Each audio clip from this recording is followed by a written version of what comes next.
शुरू करते हैं। अगर आप चैनल पर नए हैं तो सब्सक्राइब जरूर कर लीजिएगा, कंटेंट आपको अच्छा मिलेगा इस चैनल पर। ओके, भारत में पशुपालन और कृषि के प्राचीनतम साक्ष्य कहाँ से प्राप्त हुए हैं? तो इसका क्या है, ये बहुत बार पूछा है बीपीएससी में, और आपको पता होगा कि 67वीं बीपीएससी जो पेपर कैंसिल हो गया, या कोई सा भी बीपीएससी का आप पेपर उठाएंगे उसमें 70 क्वेश्चन करीब में प्रीवियस ईयर से रहते हैं।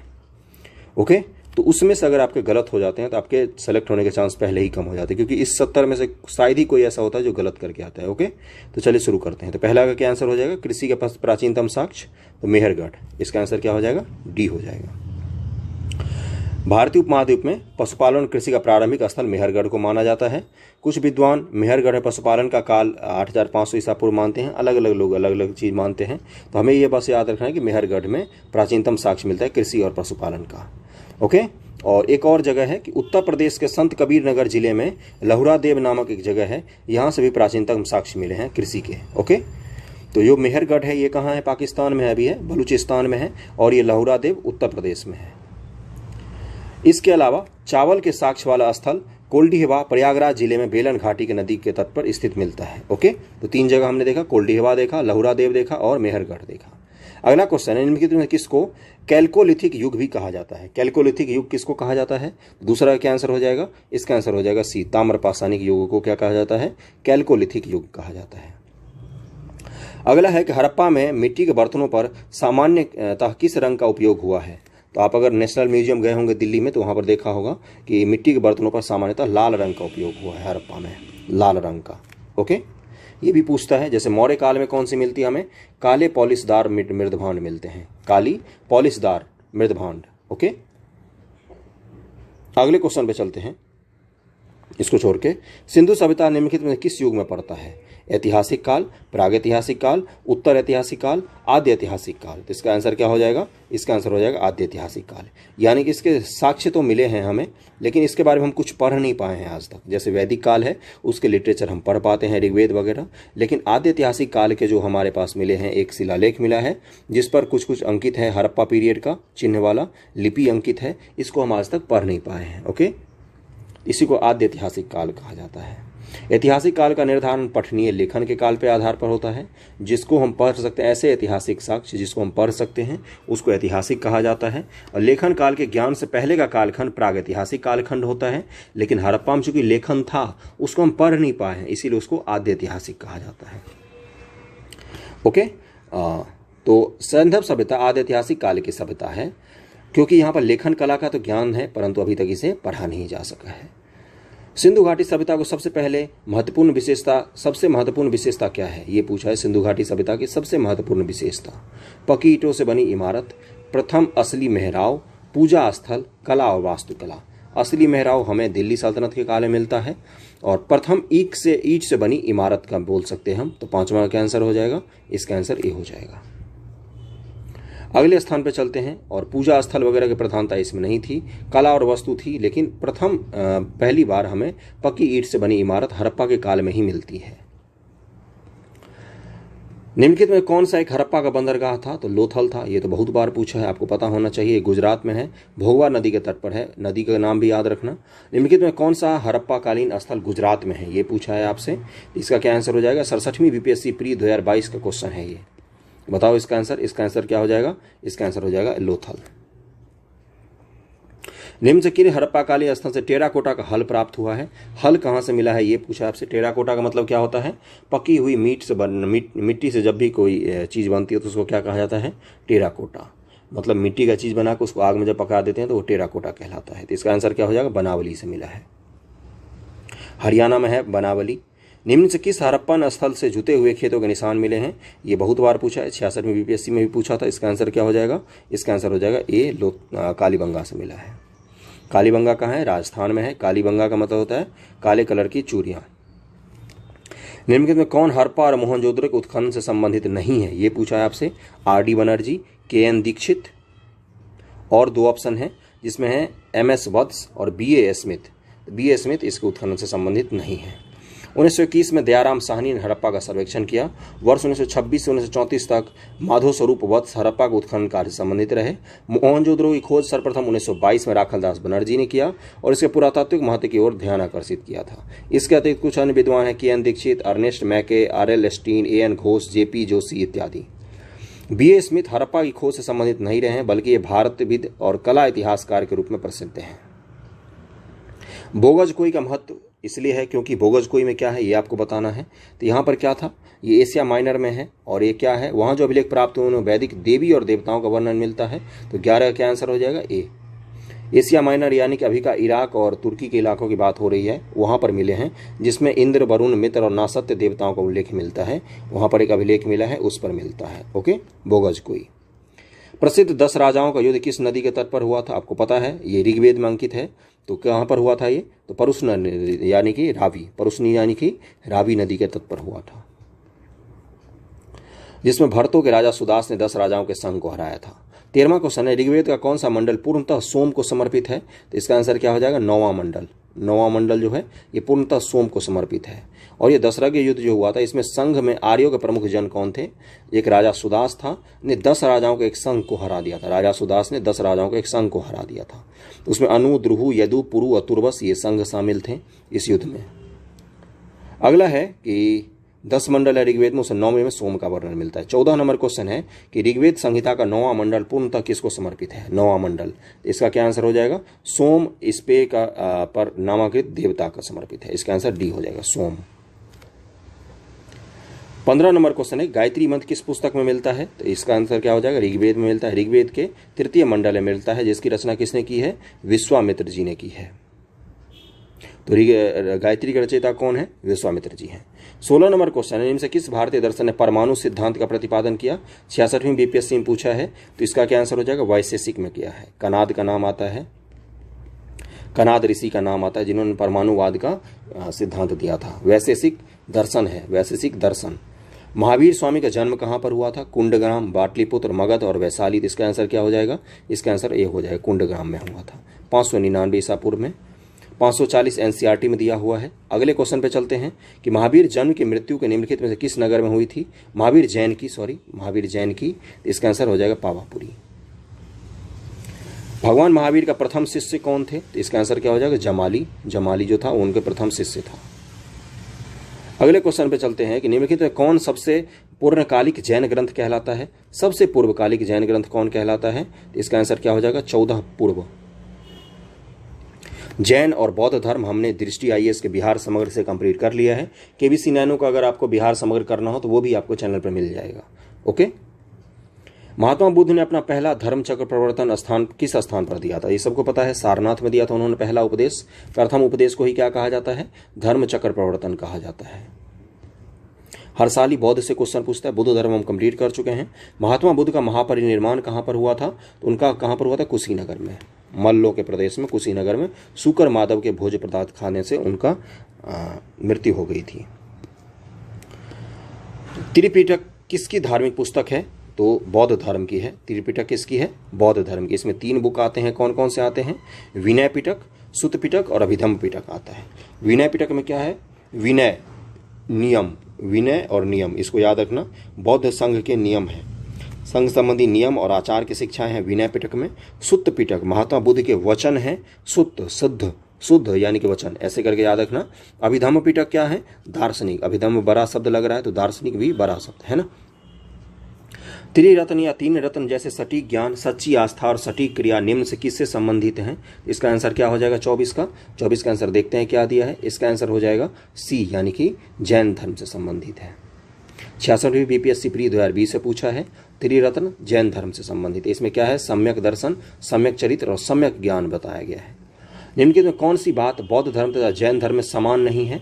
इसमें क्या समान नहीं है, आत्मदमन। बौद्ध धर्म मध्यम मार्ग के प्रतिप्रदा की बात करता है, यानी खुद को ज़्यादा कष्ट मत दो उसकी बात करता है, जबकि जो जैन धर्म है वो आत्मदमन पर आधारित है। सतलेखना विधि के द्वारा प्राण त्यागने की बात जैन धर्म में है। अगला क्वेश्चन, बोध गया बोधि वृक्ष अपने वंश की किस पीढ़ी का है। तो सी हो जाएगा, 5वीं पीढ़ी का बोधि वृक्ष है। इसको शशांक ने काट दिया था, आपको पता होगा, बंगाल का शासक था शशांक। बराबर की गुफाओं का उपयोग किसके आश्रय गृह के रूप में किया जाता था? तो आजीविकों के लिए बनाया था। सम्राट अशोक ने पहले बनाया था, उसके बाद उनका वंशक दशरथ ने बनवाया था बराबर की पहाड़ियों को काटकर गुफा। ओके, अशोक के समय बराबर पहाड़ियों में गुफा, सुदामा की गुफा, कर्ण चौबक नामक गुफा प्रसिद्ध है। आजीवक संप्रदाय के संस्थापक कौन थे? तो मखली गोसाल थे। और इसका क्या है, आजीवक संप्रदाय क्या मानते हैं? ये भाग्यवादी होते हैं। अर्थात क्या होता है भाग्यवादी? सब कुछ भाग्य पर छोड़ दो, जो किस्मत में लिखा होगा वही मिलेगा, यही होता है आजीवक संप्रदाय। आगे बढ़ते हैं। मखलीपुत्र गोसाल ने इसकी स्थापना की थी।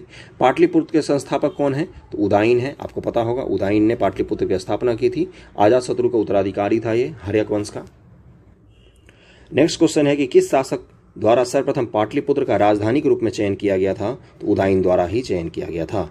बहुत बार ये क्वेश्चन पूछा है। अगला है, निम्न से किस राजा ने पाटलिपुत्र नगर को बसाया था? तो उदायन नहीं बसाया था। इसमें आंसर यहीं पर लिखे हुए हैं, इससे आप ज़्यादा अनकंफर्टेबल मत होना, क्योंकि इस तरह के क्वेश्चन बहुत बार पूछता है। ये बस हम प्रैक्टिस के लिए कर रहे हैं ताकि याद हो जाए चीज़ें। ओके, अगले क्वेश्चन पे चलते हैं। ये कोई टेस्ट सीरीज तो नहीं कर रहे हैं कि आंसर देख के दिक्कत हो सकती है। विश्व का पहला गणतंत्र वैशाली किसके द्वारा स्थापित किया गया था? तो लिच्छवियों के द्वारा स्थापित किया गया था। लिच्छवी के द्वारा उत्तर बिहार के आसपास मुजफ्फरपुर मिथिलांचल का जो क्षेत्र है उस इलाके की बात हो रही है। वैशाली इनकी राजधानी थी। वैशाली के लिच्छवियों ने विश्व का पहला गणतंत्र स्थापित किया था। वैशाली बुद्ध काल का सबसे बड़ा शक्तिशाली गणराज्य था। गणराज्य मतलब लोकतंत्रात्मक व्यवस्था थी वहां पर। मगध की प्रारंभिक राजधानी कौन सी थी? तो इसका आंसर क्या हो जाएगा? राजगृह थी, गिरिवज। पुराणों के अनुसार मगध का शासन करने वाला पहला राजवंश बृहदत्त वंश था। इस वंश के प्रथम राजा बृहदत्त का पुत्र जरासंध था। उसके बाद गिरिवज अपनी राजधानी बनाया था उसने। और बौद्ध ग्रंथों के अनुसार मगध का प्रथम प्रतापी शासक बिंबिसार हुआ था। बाकी आपको कहानी पता ही है। और उदायन ने के लिए कहाँ पर आया था? पाटलिपुत्र आया था। अजातशत्रु के वंश का नाम क्या था? इसका आंसर क्या हो जाएगा? हर्यक वंश था अजातशत्रु के वंश का नाम। पितृहंता वंश भी कहा जाता है, क्योंकि एक दूसरे की हत्या करके आते थे। अजातशत्रु की हत्या कौन करेगा? उदायन। सेंड्रोकोटस से चंद्रगुप्त मौर्य की पहचान किसने की थी? आज ही जो हमने मौर्य कला कंप्लीट की है उसमें हमने इसको पढ़ा है, मौर्य साम्राज्य में। इसका आंसर क्या हो जाएगा? विलियम जोन्स ने बोला था। अगले क्वेश्चन पे चलते हैं कि ब्राह्मी लिपि को सर्वप्रथम किसने पढ़ा? इसका आंसर क्या हो जाएगा? इसको पढ़ा था जेम्स प्रिंसेप ने सबसे पहली बार। इसको जरूर याद रखना। ब्राह्मी लिपि है, जैसे देवनागरी लिपि होती है। भाषा कौन सी थी? तो प्राकृत भाषा थी। जैसे भाषा हमारी हिंदी है, लिपि कौन सी है? देवनागरी। तो ब्राह्मी लिपि थी और उसकी भाषा कौन सी थी? तो प्राकृत। मेगास्थनीज की पुस्तक का नाम क्या है? तो इंडिका है इसकी पुस्तक का नाम। और ये किसके दरबार में आया था? चंद्रगुप्त मौर्य के दरबार में आया था। अगला क्वेश्चन पर चलते हैं। इंडिका का लेखक कौन है? तो मेगास्थनीज ही है। 38 का आंसर बी हो जाएगा। मेगास्थनीज दूत था। किसका दूत था? इसका आंसर क्या हो जाएगा? सेलुकस का दूत था वो। किसका दूत था? सेलुकस का दूत था। 39 का आंसर ए हो जाएगा। मेगास्थनीज सेलुकस निकेटर का दूत था। चंद्रगुप्त मौर्य के राज्यसभा में भेजा गया था। यूनानी राजदूत था, यूनान से आया था। अंतिम मौर्य सम्राट किसके बारे में हमें जानकारी किसकी मिलती है? अंतिम मौर्य सम्राट के बारे में तो हमें मिलता है कि बृहदत्त की हत्या किसने की थी? बृहदत्त की हत्या कर दी थी पुष्यमित्र शुंग ने, जो उसका सेनापति था। इसका आंसर क्या हो जाएगा? 40 का अंतिम मौर्य सम्राट बृहदत्त था। 41-21 अभिलेख में रुद्रदामन के प्रथम की विभिन्न उपलब्धियां वर्णित हैं। और इस अभिलेख में सुदर्शन झील की कहानी है, जो आज हमने जो मौर्य साम्राज्य कंप्लीट किया उसमें हमने पूरा पढ़ा है। तो ये जूनागढ़ का अभिलेख है। गुजरात के जूनागढ़ से रुद्रदामन का अभिलेख प्राप्त हुआ है। यह जिस शिला पर उत्कीर्णित है उसी पर अशोक के 14 प्रज्ञापनों की एक प्रति और स्कंदगुप्त के 2 लेख भी खुदे हुए हैं। स्कंदगुप्त ने सुदर्शन झील का निर्माण करवाया, अशोक ने भी करवाया, चंद्रगुप्त मौर्य ने भी सुदर्शन झील का पुनर्निर्माण करवाया और रुद्रदामन ने भी करवाया था। इन 4 राजाओं का नाम सुदर्शन झील से जुड़ा हुआ आता है। उसके समय में अलग अलग गवर्नर भी थे। निम्नलिखित राजाओं से किसका जैन धर्म के प्रति भारी झुकाव था? इसका क्या आंसर हो जाएगा? खारवेल। खारवेल कहाँ का शासक था? कलिंग का शासक था, जिसके बारे में हमें कहाँ से जानकारी मिलती है? इसके हाथी गुफा अभिलेख से मिलती है। हाथी गुफा अभिलेख, हाथी गुफा अभिलेख से कलिंग के बारे में जानकारी मिलती है। खारवेल शासक था। कलिंग की राजधानी क्या थी? तोसली। नेक्स्ट क्वेश्चन पे चलते हैं। इसका आंसर सी हो जाएगा, खारवेल। कलिंग नरेश खारवेल का संबंध है किससे? महामेघवाहन वंश से, चेदी वंश से, सातवाहन वंश से, राजभोटक वंश से। तो इसका आंसर क्या होगा? इसका आंसर ई दिया है इसमें से कि कलिंग के चेदी राजवंश का संस्थापक महामेघवाहन नामक व्यक्ति था। अतः इस वंश का नाम महामेघवाहन वंश भी पड़ गया था। यानी कि इसका चेदी भी होगा और महामेघवाहन वंश भी होगा। तो ए और बी दोनों हो जाएगा, इसलिए ई हो जाएगा इसका आंसर। प्राचीन भारत का नेपोलियन किसे कहा जाता है?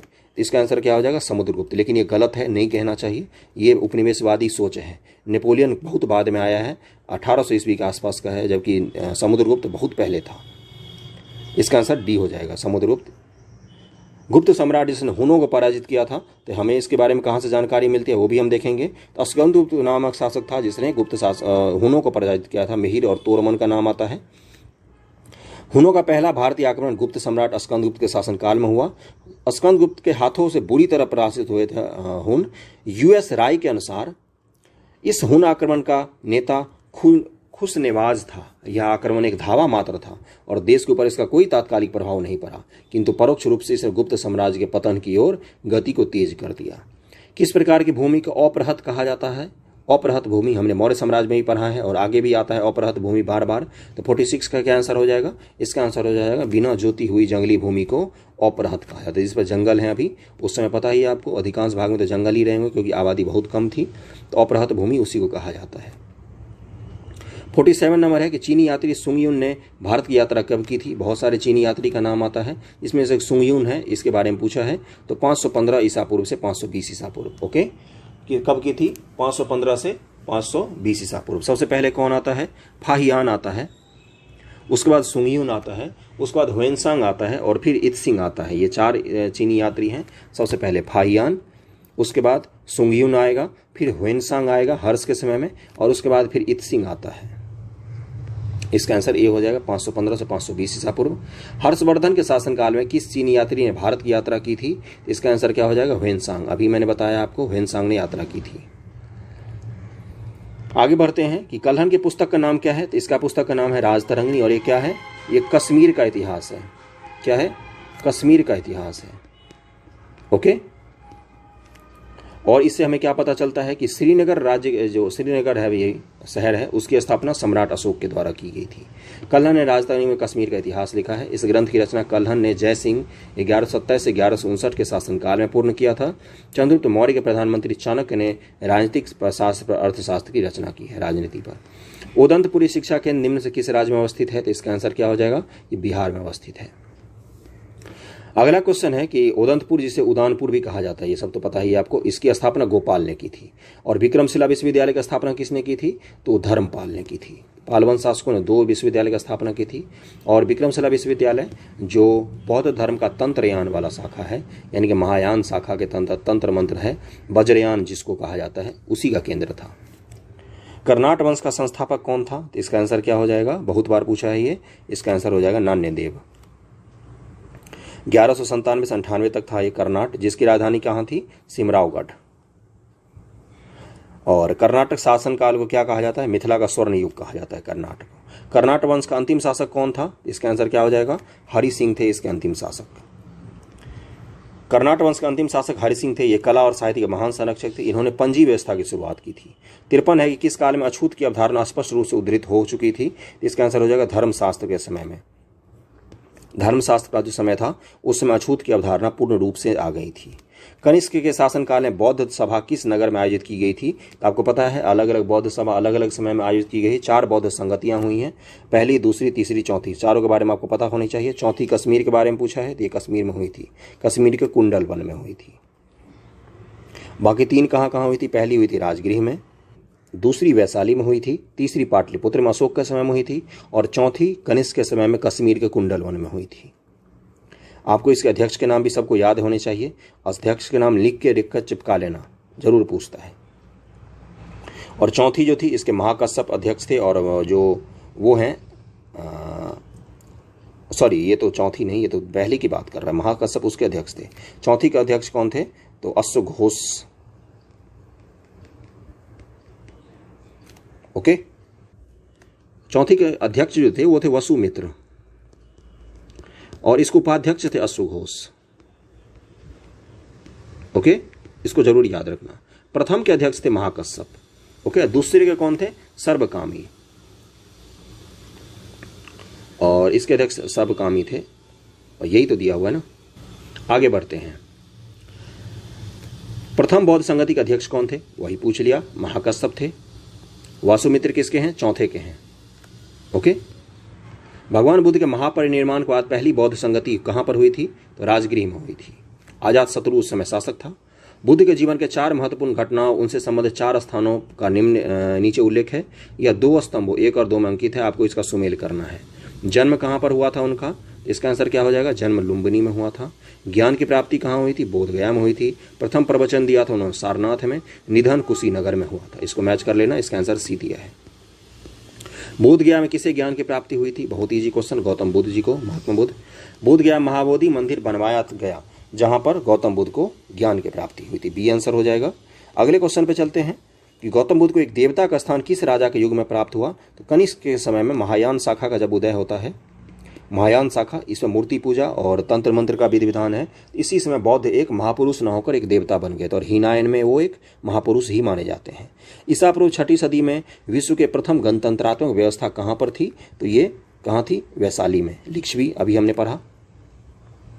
16 महाजनपदों की सूची उपलब्ध है किस किस में, महाभारत में, अंगुत्तर निकाय में, और क्या दिया है, छंदोग्य उपनिषद में, संयुक्त निकाय में। तो छंदोग्य उपनिषद जो है इसमें हमें कृष्ण भगवान के बारे में पहली बार जानकारी मिलती है कि कृष्ण नाम का कोई एक देवता था। ओके, जो अंगुत्तर निकाय है, अंगुत्तर निकाय, उसमें हमें मिलती है जानकारी 16 महाजनपदों की। और भगवती सूत्र जो है, भगवती सूत्र जैन ग्रंथ, उसमें हमें मिलती है 16 महाजनपदों की जानकारी, और अंगुत्तर निकाय बौद्ध ग्रंथ में मिलती है। ओके, तो 62 का क्या आंसर हो जाएगा, बी हो जाएगा। 16 महाजनपद कौन थे आपको पता ही है। अगली बार से मैं थोड़ा पीडीएफ और स्पष्ट बना दूंगा, इस पीडीएफ में थोड़ी सी दिक्कत आ रही होगी किसी किसी को। नालंदा विश्वविद्यालय स्थापना का युग कौन सा है, तो उसकी स्थापना गुप्त काल में हुई थी, कुमार गुप्त ने उसकी स्थापना किया था, नालंदा विश्वविद्यालय। नालंदा विश्वविद्यालय किस लिए विश्व प्रसिद्ध था, तो बौद्ध धर्म और दर्शन के लिए विश्व प्रसिद्ध था। मध्यकालीन भारत में मनसबदारी व्यवस्था क्यों लागू की गई थी, इसका आंसर क्या हो जाएगा, सैनिकों की सुगमता से भर्ती हेतु लागू की गई थी। अकबर ने लागू किया था। कहाँ से इसने ये कॉन्सेप्ट लिया था, तो मुगलों की दशमलव प्रणाली से लिया था, सॉरी मंगोलों के, मंगोल सैनिकों के जो दशमलव प्रणाली होता था, दशमलव प्रणाली, उससे इसने मनसबदारी प्रथा को सीखा था। अगले क्वेश्चन पर चलते हैं। नीचे 2 वाक्य दिए हैं, कथन कारण बताइए आपको।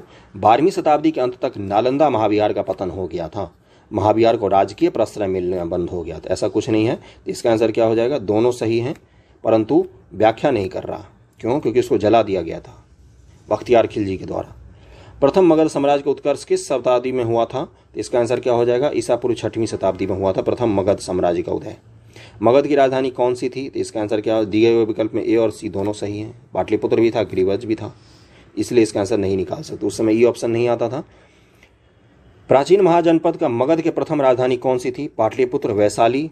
प्राचीन महाजनपद मगध की राजधानी पूछा है आपसे, और क्या दिया है आंसर, चंपा और अंग। इसका आंसर हो जाएगा ई, क्योंकि पता ही है आपको, पाटलिपुत्र भी रही थी थोड़े दिन उदयन के बाद, और वैशाली भी थोड़े से दिन के लिए रही थी। चंपा और अंग, तो ये तो हो ही नहीं सकता। नंद वंश के पश्चात मगध पर किस राजवंश ने शासन किया था, तो इसका आंसर हो जाएगा मौर्यों ने शासन किया था। धनानंद की हत्या करके चंद्रगुप्त मौर्य शासक बना था। अगले क्वेश्चन पे चलते हैं कि जिसके ग्रंथ में चंद्रगुप्त मौर्य का विशिष्ट रूप से वर्णन हुआ है वह कौन है, तो इसका आंसर हो जाएगा विशाखदत्त। इसका नाटक का क्या नाम है, मुद्रा राक्षस, मुद्रा राक्षस। विशाखदत्त ने गुप्त वंश पर भी एक किताब लिखी है जिसका नाम क्या है, देवी चंद्रगुप्तम। ओके, तो मौर्य और गुप्त दोनों पर इसने किताब लिखी है। अगले पर चलते हैं। निम्नलिखित में से मगध का कौन सा राजा सिकंदर महान के समकालीन था, तो कौन था, धनानंद। अगला क्वेश्चन है कि पाटलिपुत्र में स्थित चंद्रगुप्त का महल मुख्यतः किसका बना हुआ था, तो लकड़ियों का बना हुआ था। लकड़ी का उसका महाप्रसाद कहा जाता है, जिसको देखकर ह्वेनसांग ने बोला था कि इसको कोई इंसान नहीं बना सकता, ये देवताओं द्वारा बनाया गया है। अष्टप्रधान का गठन किसने किया था, तो इसका आंसर क्या हो जाएगा, छत्रपति शिवाजी जी ने अष्टप्रधान का गठन किया था। निम्नलिखित में से किस मौर्य राजा ने दक्कन की विजय प्राप्त की थी, तो चंद्रगुप्त मौर्य ने पूरे भारत को जीत लिया था, जिसमें दक्कन भी शामिल था। अभिलेख जिससे यह प्रमाणित होता है कि चंद्रगुप्त का प्रभाव पश्चिम भारत पर भी था, कलिंग शिलालेख, अशोक का गिरनार अभिलेख, रुद्रदामन का जूनागढ़ अभिलेख। तभी हमने रुद्रदामन का जूनागढ़ अभिलेख की बात की थी, तो 76 का क्या आंसर दिया है, 76 का आंसर हो जाएगा सी, रुद्रदामन का जूनागढ़ अभिलेख, जहां से पता चलता है क्या कि चंद्रगुप्त मौर्य ने सुदर्शन झील का पुनः निर्माण करवाया था। 77 नंबर क्वेश्चन है कि हाँ वही है, निम्न में से कौन सा क्षेत्र अशोक के साम्राज्य में सम्मिलित नहीं था, तो इसका आंसर क्या हो जाएगा, श्रीलंका सम्मिलित नहीं था। बाकी अफगानिस्तान, बिहार, कलिंग तो सब सम्मिलित था ही। अशोक के शासनकाल में बौद्ध सभा किस नगर में आयोजित की गई थी, तो वो आपको पता होगा पाटलिपुत्र में आयोजित की गई थी। पाटलिपुत्र में अध्यक्ष कौन था, मोगलीपुत्र तीस इस समय अध्यक्ष थे। प्रथम के कौन थे, प्रथम का हमने देखा था वासुमित्र थे, और दूसरे के कौन थे, मैं फिर से रिपीट कर देता हूं, मैंने गलती कर दी। पहले का कौन है? महाकश्यप। दूसरे कौन है? तो शुभकामी। तीसरे कौन है? मोगलीपुत्र तीसरे हैं। चौथे के वासुमित्र और अश्वघोष, ये चारों के हैं। ओके, इसको नोट डाउन कर लेना, आपको सबको पता होगा। अशोक के शिलालेख में प्रयुक्त भाषा कौन सी है? तो प्राकृत भाषा है। ओके, अगले क्वेश्चन पे चलते हैं। निम्नलिखित में से प्राचीन भारत की कौन सी लिपि दाहिने से बाईं ओर लिखी जाती है? दाहिने से बाएं। ओके, दाहिने से बाएं, इधर से इधर कौन सी लिखी जाती है? तो खरोष्ठी। अशोक के धम्म का मूल संदेश क्या है? इसका मूल संदेश ये सब था, राज्य के प्रति वफादारी, शांति, अहिंसा, बड़ों का सम्मान, धर्म, सहनशीलता। इसका आंसर ई हो जाएगा। इसका आपको पीडीएफ टेलीग्राम चैनल पर मिल जाएगा, ज्वाइन कर लेना। केवल वह स्तंभ जिसमें अशोक ने स्वयं को मगध का सम्राट बताया है, कौन कौन सा है? तो भाब्रू स्तंभ लेख, जिसमें उसने मगध का सम्राट बताया खुद को। अपने शिलालेख में अशोक समय तक किस नाम से जाना जाता था? तो प्रियदर्शी। इसका आंसर बी हो जाएगा। 83 का आंसर बी हो जाएगा। 84 पर चलते हैं। कौटिल्य के अर्थशास्त्र में किस पहलू पर प्रकाश डाला गया है? इसका हो जाएगा राजनीतिक नीतियों पर प्रकाश डाला गया है कौटिल्य के अर्थशास्त्र में। कौटिल्य के पूर्व तक अर्थशास्त्र किस विषय पर आधारित है? तो ये शासनकाल के सिद्धांत और अभ्यास पर भी है, विदेश नीति के बारे में भी है, आर्थिक संबंधी बताया है कि राज्य का कैसा होना चाहिए, धन संचय के बारे में भी बताया है। तो इसका आंसर ई हो जाएगा।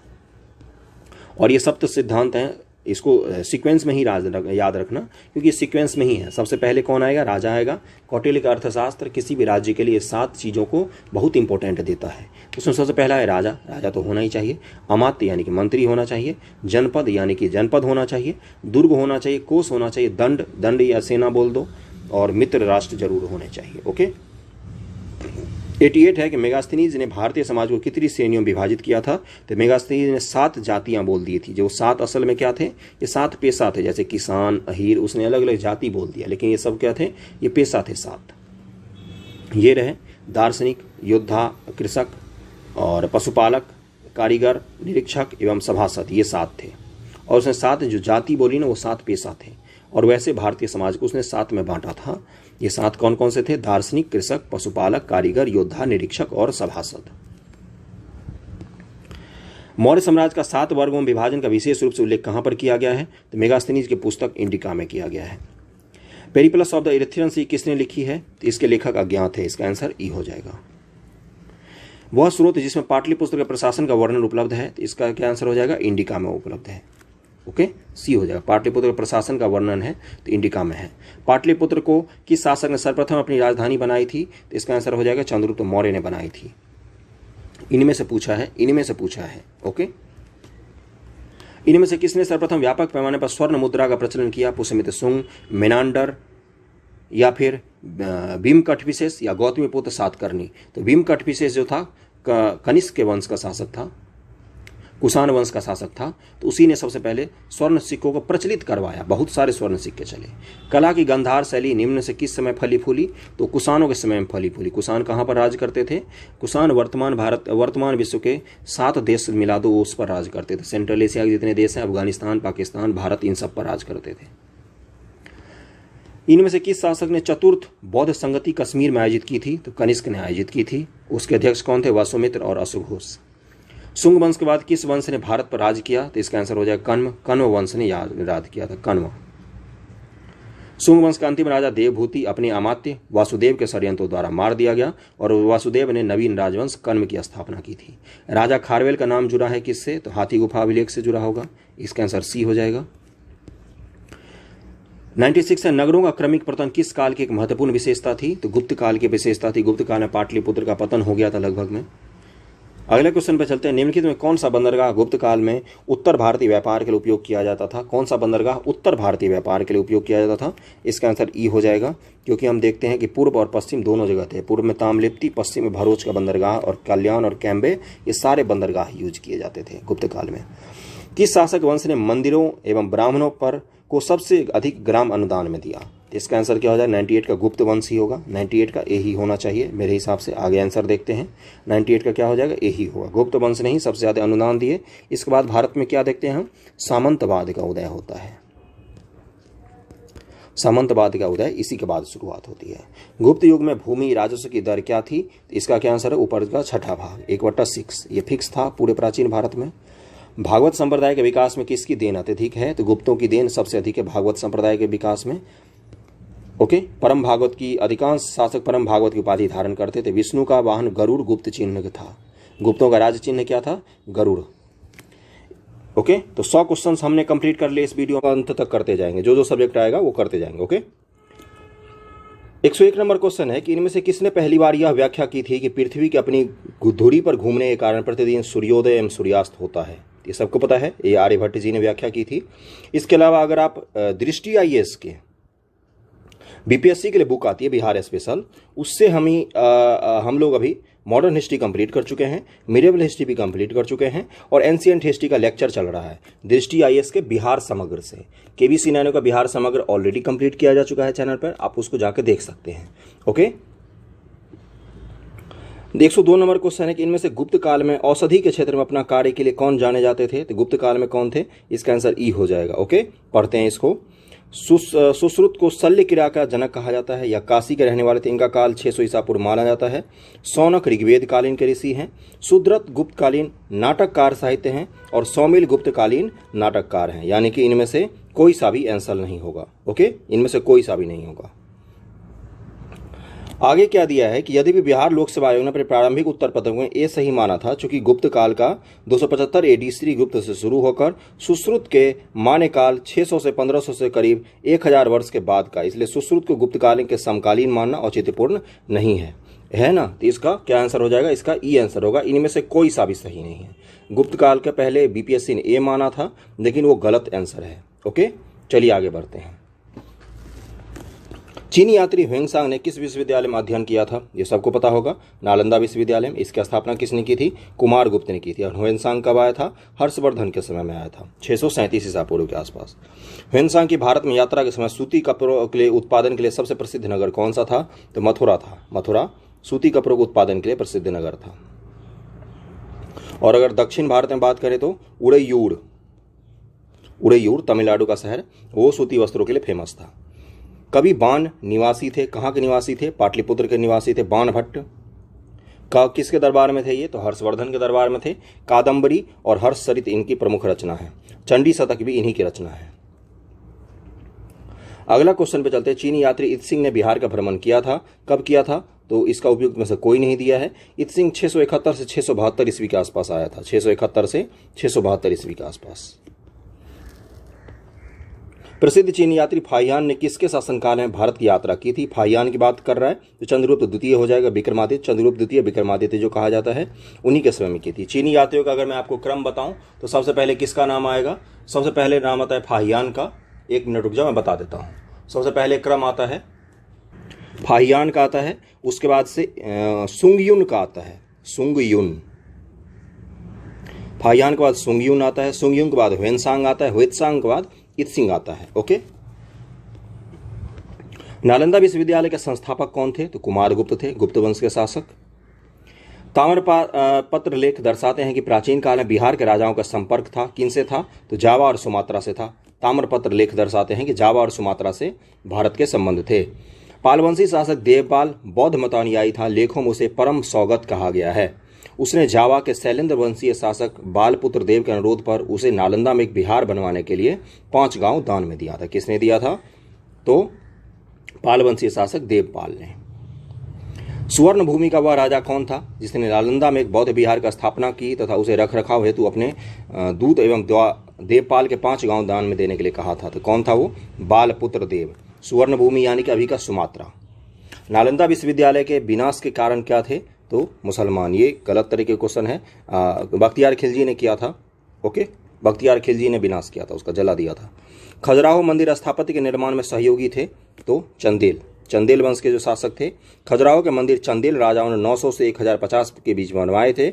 यहाँ के मंदिर में कंदरिया महादेव का मंदिर सर्वोत्तम है। खजुराहो मध्य प्रदेश के छतरपुर जिले में स्थित है और खजुराहो जो है वो नागर शैली का प्रमुख मंदिर समूहों में से एक है।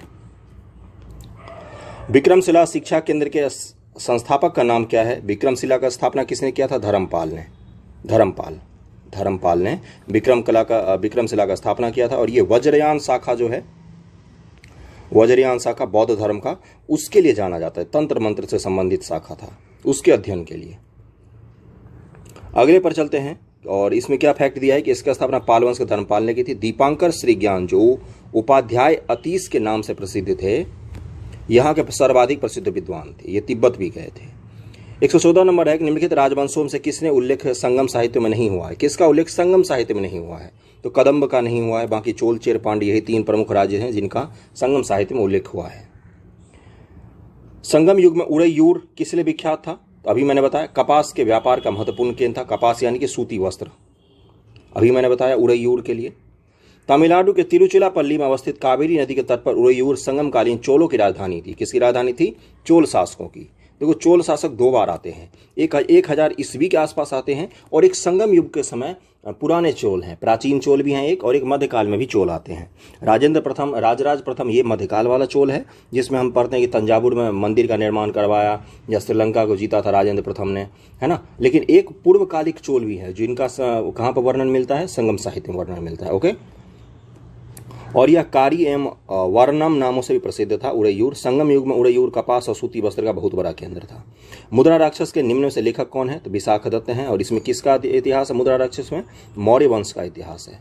और विशाखदत्त की एक और कौन सी किताब है जिसका मैंने कल भी नाम बताया था, पिछले लेक्चर में मैंने बताया है, तो देवी चंद्रगुप्तम, जिसमें गुप्तों का इतिहास है। नाटक है ये दोनों। और बस यही है। पृथ्वीराज रासो के लेखक कौन है? तो ये सबको पता होगा, चंद्रवरदाई जी हैं लेखक। चौहान वंशीय शासक पृथ्वीराज तृतीय राय पिथौरा के दरबारी कवि चंद्रवरदाई ने पृथ्वीराज रासो की रचना की है। स्वप्नवास वदत्त के लेखक कौन है? ये सब क्वेश्चन बहुत बार पूछा जाता है। तो भास हैं इसके लेखक, भास, स्वप्नवास वदत्त। इनके बारे में क्या है? भास के नाम से, महाकवि भास के नाम से 13 नाटक उपलब्ध हैं जिन्हें 1909 में श्री टी गणपति शास्त्री ने ट्रावणकोर राज्य से प्राप्त किया था। इन नाटकों में कौन सा है? प्रतिज्ञा योगंधरायन, स्वप्नवास वदत्त, उड़ुभंग, दूत वाक्य, पंचरात्र। इतना सबको याद नहीं रखना है। स्वप्नवास वदत्त जो है भास के सबसे प्रसिद्ध नाटकों में से एक है, इसको जरूर याद रखना आप लोग। कुमार संभव महाकाव्य किस कवि ने लिखा है? ये सबको पता होगा, कालिदास ने लिखा है। अगला है किराता अर्जुनियम पुस्तक किसके द्वारा लिखी गई है? 67वीं बीपीएससी में पूछा था ये, तो इसको लिखा है भारवी ने। उस स्रोत का नाम बताइए जो प्राचीन भारत के व्यापारिक मार्गों पर मौन है। व्यापारिक जो मार्ग हैं प्राचीन भारत के, उसके बारे में नहीं बताता है। तो मिलिंद पन्हो जो है ये बौद्ध ग्रंथ है, ये प्राचीन भारत के मार्गों के बारे में नहीं बताता है। ओके, अगला है कि, और इसका क्या दिया आंसर पता ही होगा, मिलिंद पन्हो किसके बीच है? बौद्ध भिक्षु नागसेन, और मिलिंद पन्हो में नागसेन और हिंद यवन शासक मेनांडर के बीच वार्तालाप। इसमें व्यापारिक मार्गों का वर्णन नहीं है। ओके, तो कहानियां अगर याद रखोगे इतिहास से जुड़े हुए तो अपने आप उसको फैक्ट्स आपको याद रखने में आसानी होता है। हर्षचरित नामक पुस्तक किसने लिखी है?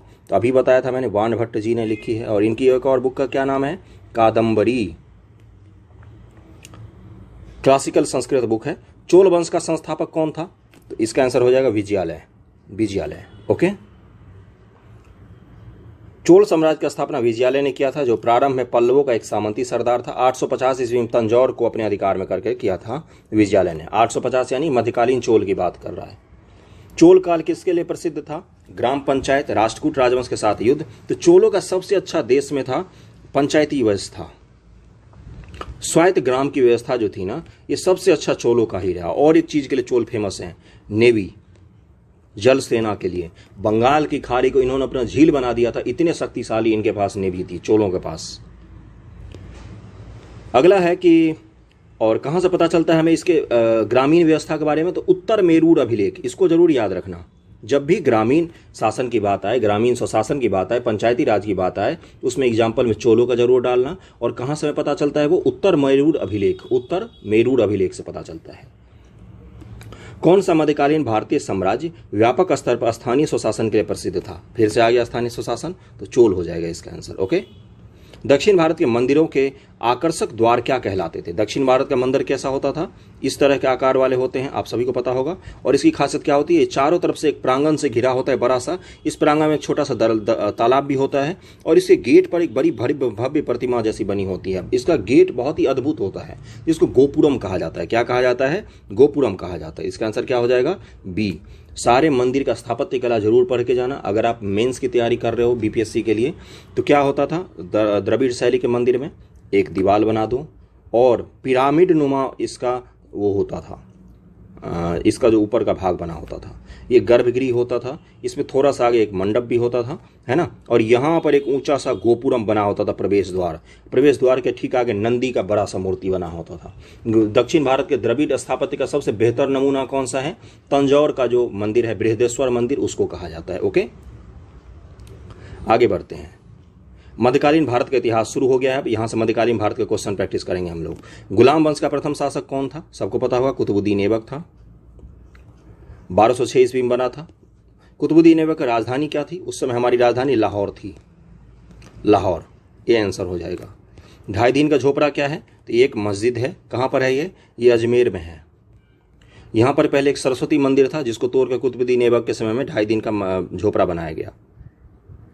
अगले पर चलते हैं। कुतुबुद्दीन किसके द्वारा पूरा किया गया था? कुतुब मीनार किसके द्वारा पूरा किया गया था? Sorry, my mistake, Qutub Minar किसके द्वारा पूरा किया गया था?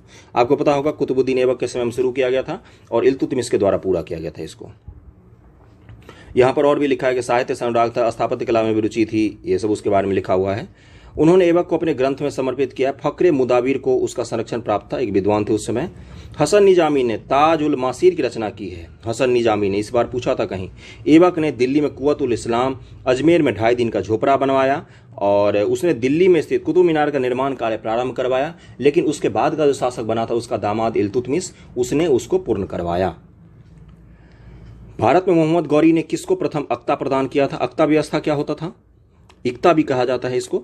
जैसे अभी अपना भारत देश है, एक बिहार प्रांत है अपना, तो बिहार को एक इक्ता कहा जाता था उस समय। मान लो इक्ता में बांट दिया जाता था पूरे प्रांत को। अब छोटा सा ही प्रांत होगा, उसको इक्ता में बांट देंगे और उसका जो शासक हो क्या कहलाएगा? इक्तादार कहलाता था। इसका आंसर बी हो जाएगा। सबसे पहले मोहम्मद गौरी ने कुतुबुद्दीन ऐबक को ही इक्ता पद प्रदान किया था। बिहार का प्रथम मुस्लिम विजेता कौन था? इसका आंसर सी हो जाएगा, बख्तियार खिलजी आया था। अगले क्वेश्चन पे चलते हैं कि बिहार में बख्तियार खिलजी के हमले का पहला विवरण कहाँ से प्राप्त होता है? तो तबकाते नासरी से। मिन्हाजुस सिराज की बुक है ये, तबकाते नासरी। किसकी बुक है? मिन्हाजुस सिराज की। पर्शियन इतिहासकार है, पर्सिया कहाँ है? ये भी जो ईरान का इलाका है वही पर्सिया का इलाका था। प्रसिद्ध पर्शियन इतिहासकार मिन्हाजुस सिराज ने अपनी पुस्तक तबकाते नासरी में बिहार पे हमले होने की बात करता है। इस बुक का नाम जरूर याद रखना। अगर आपको बीपीएससी के मेंस में भी लिखोगे ना आप आंसर राइटिंग, तो उसमें आपको स्रोत के रूप में बताना पड़ेगा, क्योंकि लॉन्ग लिखने होते हैं। यूपीएससी ऐसे 250 शब्द 150 शब्द में नहीं लिखने होते हैं। बीपीएससी में आपको पूरा पेज भरने का भी बात होता है कई जगह, तो आपको स्रोत वगैरह भी लिखने पड़ेंगे। नालंदा बिहार का विध्वंस किया था, किसने किया था? सबको पता है, बख्तियार खिलजी ने।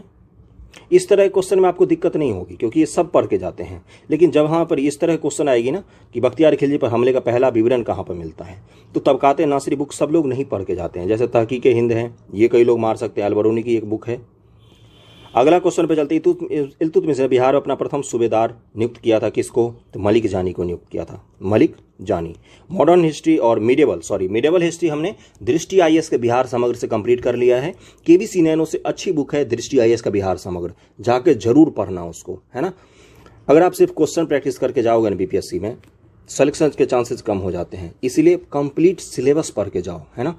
कहीं से भी कुछ भी पूछे, जैसे इस बार का पेपर इजी नहीं आया था 67वीं का, झूठ बोलते हैं वो लोग, 130 140 आ गए हमारे मार्क्स। ओके, तो कंप्लीट सिलेबस पढ़ के जाना, ज्योग्राफी हिस्ट्री वगैरह सब अच्छे से, सिर्फ क्वेश्चन प्रैक्टिस पर मत टिके रहना। युवा प्रथम मुस्लिम शासक कौन था जिसने शासन के सिद्धांत थ्योरी ऑफ किंगशिप को राजाओं के ईश्वरीय अधिकार सिद्धांत थ्योरी ऑफ डिवाइन राइट्स के समान प्रतिपादित किया था?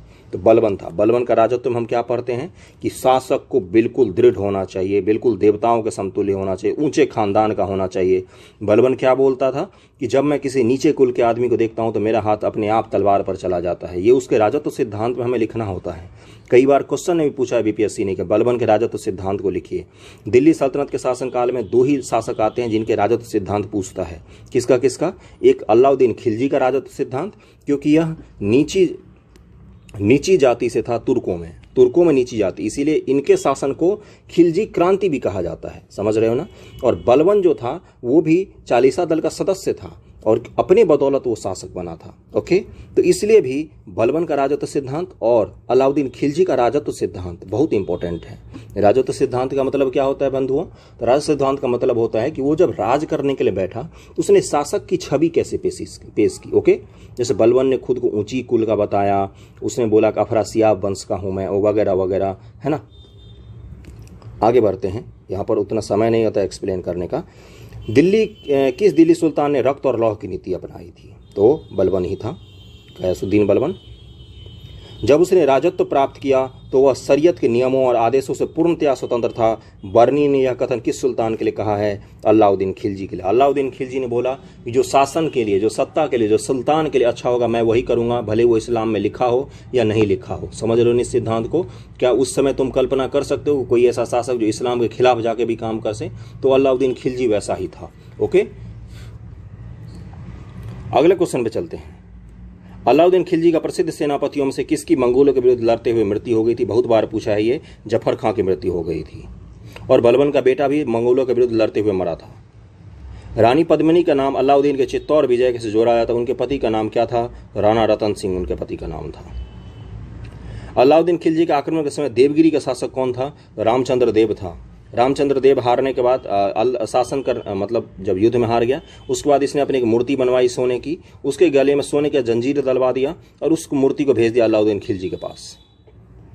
किस सुल्तान के काल में खालिसा भूमि अधिक पैमाने पर विकसित हुई? खालिसा भूमि का मतलब क्या होता है? सुल्तान के डायरेक्ट प्रतिनिधि, क्या बोलते हैं उसको, सुल्तान के अंदर की सीधे भूमि, है ना, जो राजा के अंदर में होती थी भूमि, उसी को खालिसा भूमि कहा जाता था। तो अलाउद्दीन खिलजी के समय में खालिसा भूमि सबसे ज़्यादा बनी। खुद मुकद्दम चौधरी जो हम पढ़ते हैं कि उनको कमज़ोर किया था अलाउद्दीन खिलजी ने, ताकि साम्राज्य में विद्रोह ना हो। अगर जो विद्रोही होंगे या विद्रोह करते उनके पास धन ही नहीं होगा तो विद्रोह कहाँ से करेंगे? अलाई दरवाजा का निर्माण किस सुल्तान ने करवाया था? तो अलाउद्दीन खिलजी ने करवाया था। कहाँ पर है ये? कुतुब मीनार के आस पड़ोस में है, कुतुब मीनार के बगल में ही, बहुत सुंदर है, देखना जाके। दिल्ली के सुल्तान ने सबसे ज्यादा नहरों का निर्माण करवाया था? तो फिरोज शाह तुगलक ने करवाया था। फिरोज शाह तुगलक ने करवाया था। और क्या है? जो कुतुब मीनार का प्लेस है वहां पर जाओगे तो आपको भगवान की मूर्तियां भी मिलेंगी। मैंने खुद कितनी बार फोटो खींची है मूर्तियों की। घड़ी घंटा मिलेगा, शंख मिल जाएगा निशान बने हुए, वहां पर जैन देवताओं की मूर्तियां मिलेंगी, उसके बाद से गणेश जी की मूर्तियां मिल जाएगी आपको। ओके, अगले क्वेश्चन में चलते। फिरोज तुगलक द्वारा स्थापित दारुल सफा क्या था? दार उल सफा क्या था? ये एक खैराती अस्पताल था, जैसे अभी सरकारी अस्पताल होता है ना, वैसा ही था। निम्नलिखित में किस सुल्तान ने बेरोजगारों को रोजगार दिलवाया था? ये किस तरह का क्वेश्चन है भाई? तो इसका आंसर क्या हो जाएगा? फिरोज शाह तुगलक। बेरोजगारों को रोजगार दिलवाया था। एक दफ्तर खोला था इसे नियुक्ति के लिए। दफ्तर खोलकर प्रत्येक मनुष्य के गुण और योग्यता के लिए जांच पड़ताल करने के बाद यथासंभव अधिक से अधिक लोगों को नियुक्ति देकर उसने बेकारी की समस्या को हल करने का प्रयास किया था। कितना सुंदर समय था उस समय, कितना मतलब बढ़िया किया था काम। निम्नलिखित में किस सुल्तान के दरबार में सबसे अधिक गुलाम थे? तो ये भी फिरोज शाह तुगलक के समय ही थे। दीवान ए बंदगान नामक एक विभाग बनाया था इसने, दीवान ए बंदगान, जिसमें क्या होता था? ये विभाग काम ही करता था दासों के देखरेख का। क्यों थे इतने दास भाई? इसने बोला था कर नहीं दे सकते तो उसके बदले दास दे दो। इसका मतलब समझ रहे हो ना आप, यानी कि लोग पैसे की जगह दास ले लेके जाके उनको दे देंगे। निम्नलिखित में किस सुल्तान ने फलों की गुणवत्ता सुधारने के उपाय किए थे? तो फिरोज शाह तुगलक ने किए थे। फिरोज तुगलक ने बागवानी में अपनी अभिरुचि के कारण दिल्ली के निकट 1200 नए बाग लगाकर अलाउद्दीन के 30 पुराने बागों को फिर से लगवाया था। फिरोज शाह तुगलक ने। फारसी यात्री अब्दुल रजाक भारत में किस राजा के शासनकाल में आया था? तो देवराय द्वितीय के शासनकाल में आया था। और कहां पर है ये? विजयनगर साम्राज्य में आया था। विजयनगर साम्राज्य। हम्फी नाम सुने होंगे, तुंगभद्रा नदी के तट पर। तुंगभद्रा नदी जरूर याद रखना, यूपीएससी ने 2020 में पूछ लिया कि किस नदी के तट पर है विजयनगर, मतलब मैचिंग में दिया हुआ था। तैमूर के आक्रमण के बाद भारत में किस वंश का शासन राजा स्थापित हुआ था? आपको पता होगा, तैमूर का आक्रमण जब हुआ था, तुगलक वंश के बाद तैमूर का आक्रमण हुआ था। इसका आंसर देख लेते 24 का। 24 का आंसर क्या हो जाएगा? इसका आंसर हो जाएगा बी, सैयद वंश। नेक्स्ट क्वेश्चन पे चलते हैं कि निम्नलिखित में किस सुल्तान ने एक नगर बसाया जहां अब आगरा है? आगरा नगर को बसाया किसने था? देखो राजधानी बाद में बनाया है, बसाया किसने था? तो सिकंदर लोदी ने बसाया था। किसने? सिकंदर लोदी ने। विजयनगर साम्राज्य के संस्थापक कौन थे? तो हरिहर और बुक्का थे। 67वीं बीपीएससी में पूछा है, हरिहर और बुक्का। 1336 में हरिहर और बुक्का नामक दो भाइयों द्वारा किया गया था। और एक चीज मैं बता दूं, जब दिल्ली में शासक था मोहम्मद बिन तुगलक, MBT, उसी समय बहमनी और विजयनगर दोनों की स्थापना होती है। दोनों एक दूसरे के रक्त के प्यासे। विजयनगर। ओके, आगे बढ़ते हैं। विजयनगर के उस पहले शासक की पहचान करें जिसने बहमनियों से गोवा को छीन लिया था। तो हरिहर द्वितीय था जिसने बहमनी शासकों से गोवा को छीन लिया था। विजयनगर का राजा कृष्णदेव राय ने गोलकुंडा का युद्ध किस राजा के साथ लड़ा था? गोलकुंडा का युद्ध की बात कर रहा है तो कुली कुतुब शाह से लड़ा था। गोलकुंडा यानी कि वर्तमान का हैदराबाद। ओके, और मैं बता दूं, जब बाबर आया है भारत में उस समय कृष्णदेव राय ही शासक थे विजयनगर के, और बाबर ने अपनी किस पुस्तक जो तुजुके बावी है उसमें कृष्णदेव राय की बड़ी तारीफ की है कि भारत के महानतम राजाओं में से एक है कृष्णदेव राय। ओके, तुजुके बारी किस भाषा में लिखा हुआ है? तुजुके बावरी तुर्की भाषा में लिखा हुआ है, इसको भी याद रखना, ये बहुत बार पूछा है। विजयनगर साम्राज्य की वित्तीय व्यवस्था की मुख्य विशेषता क्या थी? वित्तीय व्यवस्था की मुख्य विशेषता पूछ रहा है तो भू राजस्व ही थी वित्तीय व्यवस्था की मुख्य विशेषता। विजयनगर साम्राज्य का अवशेष कहाँ मिलता है? आपको पता होगा, हम्पी। अभी मैंने बोला ना, हम्पी हजाराराम मंदिर बहुत सुंदर है। वहां पर एक ऐसे मंदिर है हजाराराम मंदिर में, विठल देव मंदिर है, जो पता है क्या है, उसके जो खंभे हैं ना वो म्यूजिकल खंभे हैं। हवा चलने पर इसमें से म्यूजिक की आवाज आती है, इसको ठोकने पर भी म्यूजिक की आवाज आती है। यूट्यूब पर जाना, सर्च करना, मिल जाएगा आपको। म्यूजिकल पिलर्स हैं वहां पर। दीवाने अर्ज विभाग संबंधित था, किससे संबंधित? दीवाने अर्ज, तो ये रक्षा विभाग से संबंधित था। दीवाने अर्ज अथवा आरिजे मुवालिक सल्तनत काल के सैन्य विभाग का प्रमुख अधिकारी होता था, और आरिजे मुवालिक का विभाग ही दीवाने अर्ज कहलाता था। अधिकारी का नाम क्या था?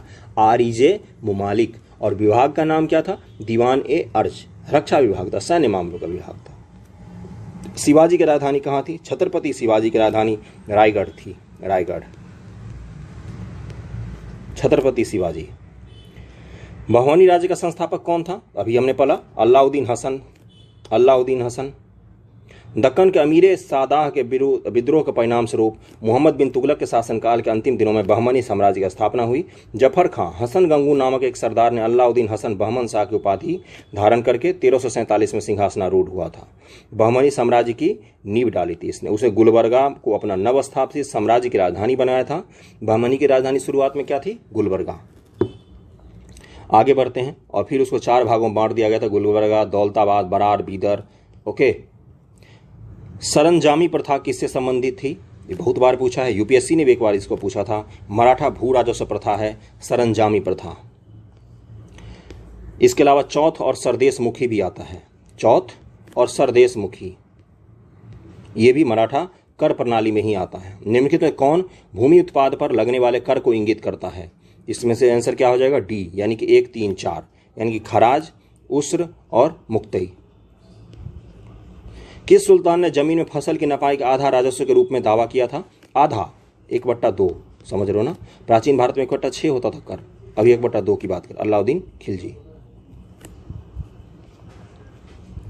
शेख बहाउद्दीन जकारिया किस संप्रदाय के थे? तो इसका आंसर क्या हो जाएगा? 37 का आंसर देख लेते हैं। 37 का आंसर दिया है ए, यानी कि सुहरावर्दी संप्रदाय से थे। शेख बहाउद्दीन जकारिया सुहरावर्दी संप्रदाय। 38 नंबर क्वेश्चन पर चलते हैं कि, और यहाँ पर ये कहाँ किस इलाके में था वो देख लेते हैं। भारतवर्ष में सुहरावर्दी संप्रदाय शेख बहाउद्दीन जकारिया से ही प्रारंभ हुआ था।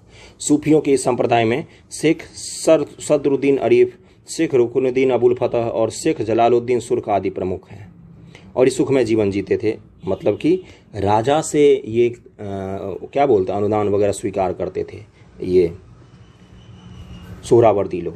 जबकि जो चिश्ती संप्रदाय है ये राजा से अलग रहने की कोशिश करते थे राजनीति से। इन शासकों से किसने अपनी सैन्य टुकड़ियों को 200 व 150 एवं 500 की इकाइयों में विभाजित किया था? 200, 250 एवं 500 की इकाई में विभाजित किया था। इसका आंसर ई दिया है, यानी कि इस्लाम शाह शेरशाह का पुत्र था। इस्लाम शाह ने पूरे उत्तर भारत में लगभग 8 वर्षों तक शासन किया था।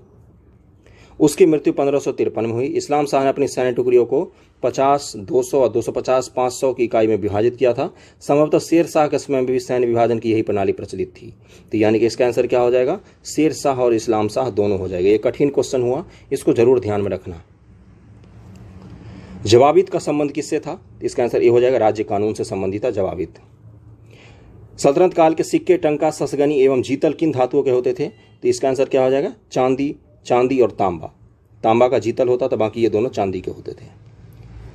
भारत में कागज का प्रयोग कब से प्रारंभ हुआ? तो 12वीं शताब्दी से। सबसे पहले कागज का प्रयोग कहां पर हुआ था? चीन में। तबकात नासरी का लेखक कौन है? अभी मैंने बताया था मिनहाजुस सिराज।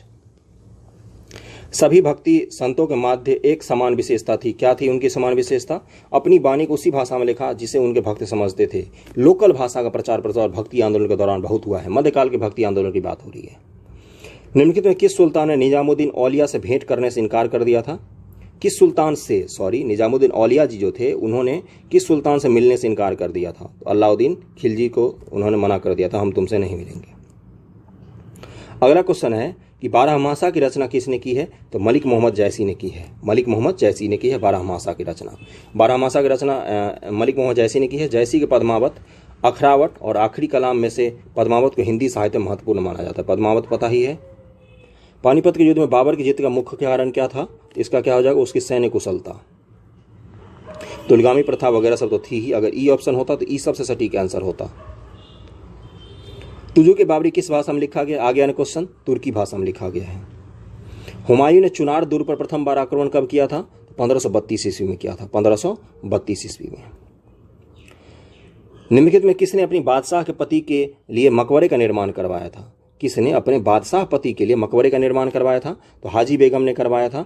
हुमायूं का मकबरा नाम दिल्ली में बहुत सुंदर है। ये हुमायूं का मकबरा जो है उसका निर्माण हुमायूं की पत्नी हाजी बेगम ने करवाया था। ये ताजमहल का पूर्वगामी माना जाता है। अगर उसको देखो तो लगेगा जैसे लाल रंग का ताजमहल है। उतना विशाल तो नहीं है लेकिन बड़ा सुंदर है, उसी फरमा में है। हुमायूं नामा की रचना किसने की थी? तो गुलबदन बेगम ने की थी। सी आंसर हो जाएगा। हुमायूं द्वारा लड़े गए 4 प्रमुख युद्धों का तिथि अनुसार सही क्रम में अंकित करें। इसका आंसर क्या हो जाएगा? सबसे पहले देवरा, फिर चौसा, फिर कन्नौज, फिर सरहिंद के युद्ध होते हैं। ओके, बाकी ये सबके अलग अलग डेट होते हैं। अगले क्वेश्चन पे चलते हैं। निम्नलिखित में से किस सुल्तान ने पहले हजरत आला की उपाधि अपनाई और बाद में सुल्तान की उपाधि अपनाई? तो शेर शाह सूरी ने। पहले हजरत आला फिर बाद में सुल्तान। शेर शाह का मकबरा कहाँ है? इस बार भी पूछा है, तो सासाराम में है। हल्दी घाटी की युद्ध में महाराणा प्रताप की सेना का सेनापति कौन था? सबको पता होगा, हकीम खान। हकीम खान था सेनापति उनका। ओके, और अकबर की सेना का मान सिंह। निम्नलिखित में किस मुस्लिम शासक ने तीर्थ यात्रा कर समाप्त कर दिया था? तो अकबर ने समाप्त किया था तीर्थ यात्रा कर। अगले क्वेश्चन पे चलते हैं। अकबर ने बंगाल तथा बिहार को मुगल साम्राज्य में कब मिलाया? तो 1576 ईस्वी में मिलाया और 1580 ईस्वी में पूर्ण रूप से शासन वहां पर शुरू हो गया था। भारत में किसके शासनकाल में इंग्लिश ईस्ट इंडिया कंपनी का गठन हुआ था? इंग्लिश ईस्ट इंडिया कंपनी का गठन जब हुआ तो उस समय भारत का शासक कौन था? इस बार ही पूछा है ये, तो इसका आंसर हो जाएगा अकबर। आईने अकबरी किसके द्वारा लिखा गया है? इसका आंसर क्या हो जाएगा? अबुल फजल। 58 का डी हो जाएगा। आईने अकबरी के लेखक अबुल फजल हैं। नवरत्नों में से एक था ये, और यह अकबरनामा के 3 भागों में से तीसरा भाग है। इसमें अकबरकालीन शासन व्यवस्था का आधिकारिक वृत्तांत है। एतमदुल्ला का मकबरा आगरा में किसने बनवाया था? तो नूरजहां ने बनवाया था। एतमदुल्ला का मकबरा नूरजहां ने 1622 से 28 के मध्य में अपने पिता की मृत्यु के बाद बनवाया था। इसको बेबी ताज भी बोलते हैं, बड़ा खूबसूरत है ये। संगमरमर का पहली बार उपयोग यहीं पर हुआ था। सफ़ेद संगमरमर का बना ऐसा पहला मकबरा है। सफ़ेद संगमरमर से बना पहला मकबरा यही है। तथा अलंकरण के लिए इस्लामिक भवनों में पहली बार पित्रादुरा क्या होता है? पत्थर से फूल बनाना, है ना।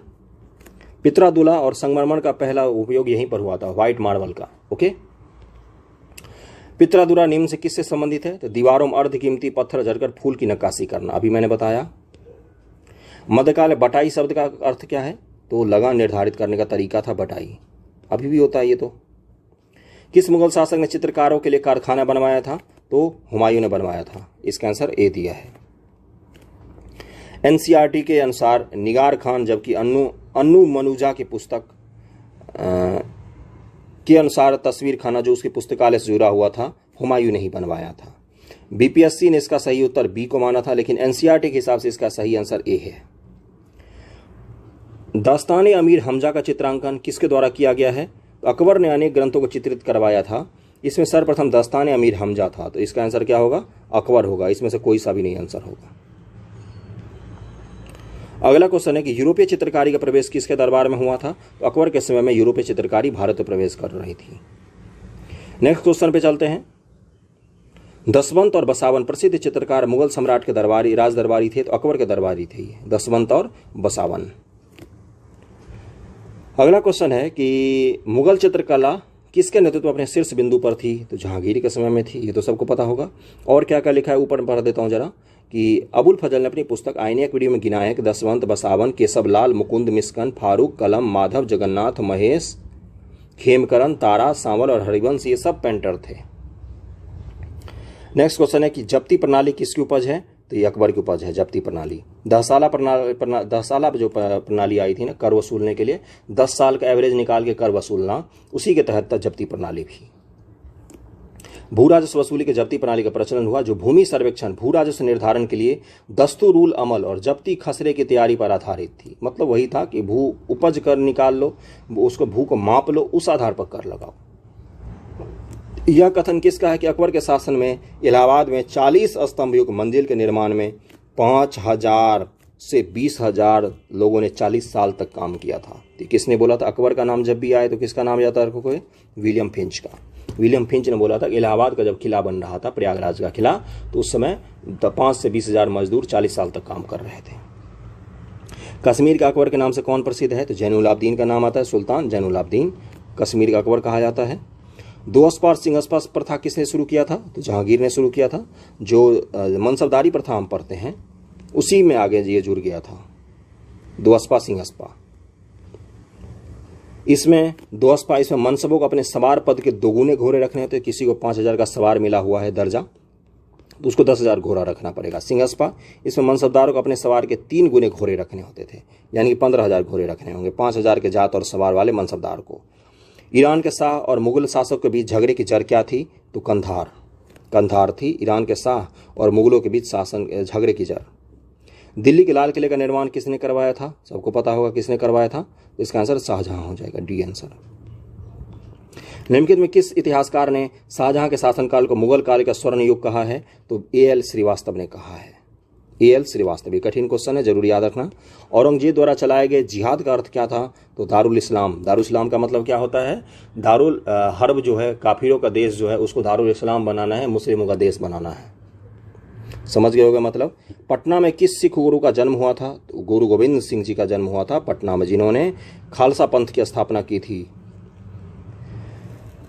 ओके, अगला है मुगल प्रशासन मुहतसिब क्या था? तो इसका आंसर क्या हो जाएगा? लोक आचरण अधिकारी मुहतसिब होते थे। 100 से ज्यादा क्वेश्चन हम कंप्लीट कर चुके हैं, लेकिन हमें जाना कहाँ है? 79 तक जाना है। उसको आधुनिक भारत कल से शुरू करेंगे। मुगल प्रशासन मदद मास इंगित करता है किसको? विद्वानों को दी जाने वाले राजस्व मुक्त अनुदान की भूमि। अनुदान की भूमि, जैसे बिहार के शासक, मैं नाम भूल रहा हूं, दरभंगा का उनको दिया गया था। दरभंगा का जो इलाका है ना, वो उनको दान में दिया गया था राज करने के लिए। उनका नाम था, मैं नाम भूल रहा हूं, आएगा नाम तो बता दूंगा मैं। मयूर सिंहासन में बैठने वाला अंतिम मुगल सम्राट कौन था? इसका आंसर क्या हो जाएगा? मोहम्मद शाह। वो जो दरभंगा के शासक है ना, उन्होंने ही अकबर पर एक किताब लिखी थी जिससे खुश होकर उनको दिया गया था वो राज्य। ठाकुर है कोई, उनका मैं नाम भूल रहा हूँ, जो दरभंगा का अभी भी राज है, वो उसी खानदान से संबंधित थे। निम्नलिखित में किस मुगल बादशाह को वजीर गाजीउद्दीन ने दिल्ली में दाखिल नहीं होने दिया था? किस मुगल बादशाह को उसका वजीर मंत्री ने ही दिल्ली में दाखिल नहीं होने दिया? तो शाह आलम द्वितीय को। ओके, तो हमने 106 से 107 के करीब में क्वेश्चन कंप्लीट किए हैं इस लेक्चर में। वीडियो कैसा लगा जरूर बताना। वीडियो लाइक करना है ना, वीडियो को लाइक करें।